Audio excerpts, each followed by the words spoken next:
Good evening, one and all, and today we are going to discuss about the polysaccharides. What are polysaccharides? These poly means many, whereas saccharide means sugar.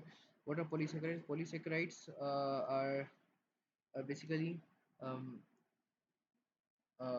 those carbohydrates which produce more than 10 monosaccharide units on hydrolysis. And these polysaccharides, as composed of lot of monosaccharide units, are having are tasteless. These are tasteless.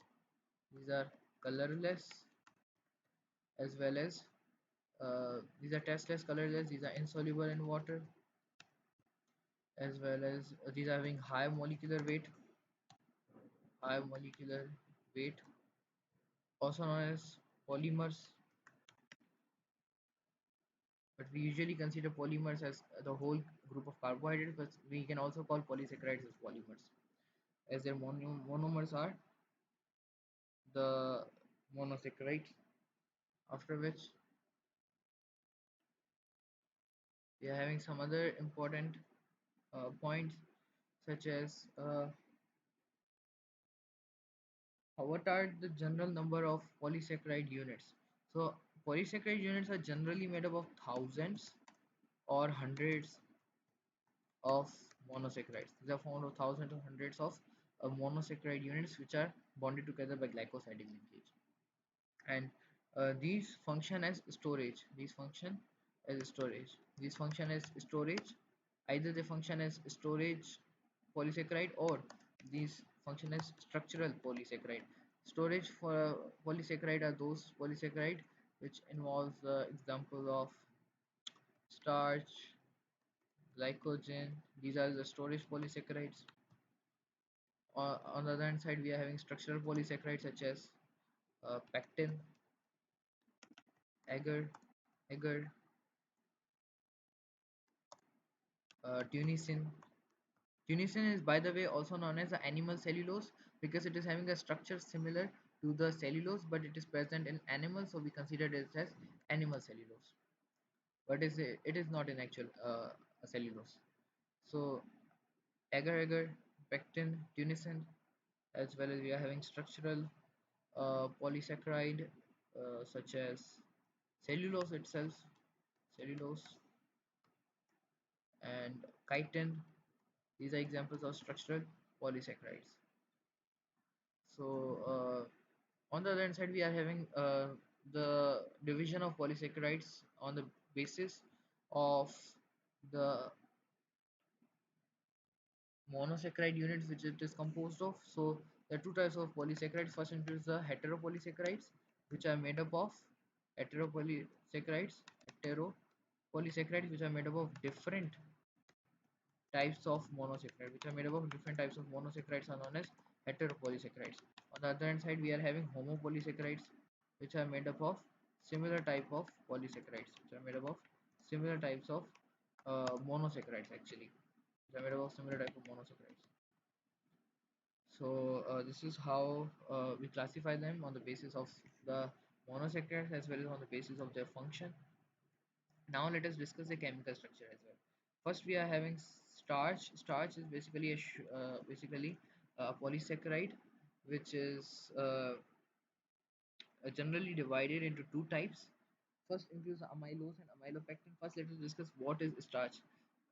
Starch is basically found as a storage sugar inside the plants, as well as it is also found in the structure of um, it is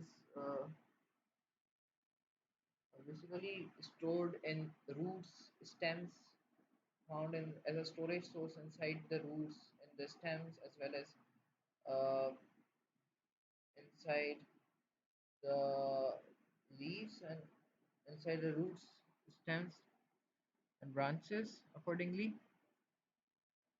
But is divided into two types: amylose sugar and amylase sugar. Generally, it is made up of alpha sugar. It is made up of alpha sugar. It is made up of alpha glucose. And which type of alpha glucose? It is made up of alpha D glucose, which are of similar types, of course. And amylose is made up of basically what? Amylose is the type of starch which is arranged in a linear structure. It is unbranched structure. It is a linear structure, unbranched structure. That is why it is known as the amylose sugar, amylose starch. And that amylose starch is joined together by means of this amylose starch is having its monosaccharide units joined together by glycosidic linkage. And what type of glycosidic linkage is formed here? Alpha 1 4 glycosidic linkage is formed. As we know that first carbon atoms hydroxyl group of alpha group of one alpha glucose joins with fourth uh, carbon atoms hydroxyl group in order to liberate water molecule and form a linkage. So collectively there are multiple linkages of alpha 1 4 glycosidic linkage which collectively forms the structure of amylose. On the other hand side, we are having another sugar which is known as amylopectin. Amylopectin is a sugar which is present uh, in branched form. It is not present in a linear form, it is present in branched form, which means alongside a linear structure, it is also having some branches arranged side by side. So this is having two types of bondings here. First type of bonding is known as the alpha 1 4 glycosidic linkage, which is within the linear structure. The linear structure is bonded together by the alpha 1 4 glycosidic linkage, whereas the branch structure is bonded together by alpha 1 6 glycosidic linkage at branch point. So this is a structure of amylopectin, and their general characteristics of amylopectin and amylose is in such a manner that amylose, let me just write over here. Yeah, so here amylose is basically having, amylose is generally insoluble in water. Amylose is insoluble in water, but it is soluble in hot water. It is insoluble in cold water but soluble in hot water. On the other hand side, there is amylopectin. It is completely insoluble in hot water as well as in cold water. So these are some characteristics. After which we are having glycogen. Glycogen is also known as animal starch. Why? Because it is having a similar structure as compared to almost similar structure as compared to starch, but it is having a few exceptions. So it is also known as animal starch because it is having similar structure of starch, and as well as it is present. Uh, it is present uh, functioning as the function of storage, due to which it is also known as animal starch. And glycogen is found where? Glycogen is found in animals, as well as it is also found in fungi, whereas starch is found in plants. It is found in animals, fungi, as well as in some type of uh, animals, fungi, as well as in some type of algae where it is stored. Apart from this, we have it is stored in animal, fungi, and in some type of protists as well, alongside algae. So what kind of structure it is having? It is having similar structure, that it is having made up of alpha glucoses, as it is made up of alpha glucose. Uh, it is having similar structure as amylopectin, but inside the structure of glycogen, the branches, there are more branching of glycogen as compared to the branching of amylopectin. There are more branching of glycogen as compared to the branching of amylopectin, while in amylopectin there are less branching, although the structure is completely similar. There's alpha 1 6 glycosidic linkage in between the branches, whereas alpha 1 4 glycosidic linkage in between the linear structure.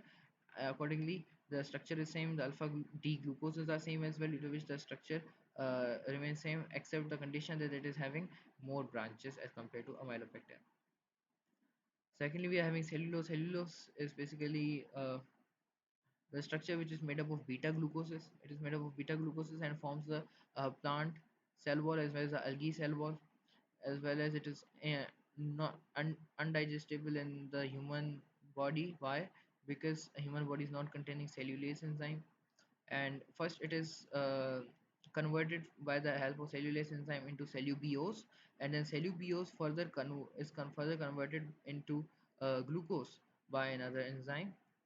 So beta glucose is there, beta glucose, and these beta D glucoses are combined together by glycosidic linkage, of course. But what kind of glycosidic linkage would be there here? So the glycosidic linkage which is formed here is in such a manner that here we are having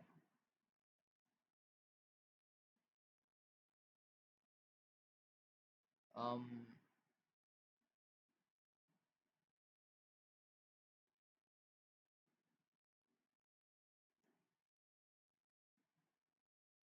beta 1, beta 1 4 glycosidic linkage. We are having beta 1 4 glycosidic linkage. Beta 1 4 glycosidic linkage. Unable to write here. So it is forming beta 1 4 glycosidic linkage in between their structure, and these are present in linear structure. These are present in linear structure just as amylose, but these are present in linear structure and they have beta glucose as well as beta 1 4 glycosidic linkage. Rest, it is insoluble in water. It is highly insoluble in water. While when it comes to starch, when if we want to test starch, presence of starch in body, so we are gonna, so in the iodine test, starch gives blue color. In iodine test, glycogen gives red color. In iodine test, cellulose gives no color. So accordingly, uh, this is how we can find the presence of starch, glycogen, or cellulose. On the other hand side, if we are having the structure of starch, starch is found in tubers, bulbs, vegetables, legumes, cereal grains, fruits. So this is where starch is found. Glycogen is found, is stored in the liver cells and muscle cells in animals, as well as it is found liver and muscle cells in animals, as well as it is found in insects and fungi. It is found in insects and fungi. After which there is cellulose. Cellulose is found in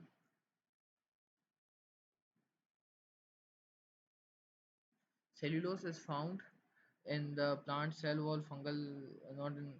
It is found in plant cell wall, fungal cell wall, as well as this is the most abundant. Cellulose is the most abundant polysaccharide on earth. It is the most abundant, not polysaccharide, but it is the most abundant carbohydrate on earth. Most abundant carbohydrate on earth is cellulose, after which the second most abundant carbohydrate is not mentioned in our book, but that's your assignment that you need to do it, and by tomorrow I would be revealing in the next video. There is the most abundant carbohydrate on earth, after which this was a linkage, this was a structure, as well as I guess that's all for today's video, and tomorrow we'll meet again with another one.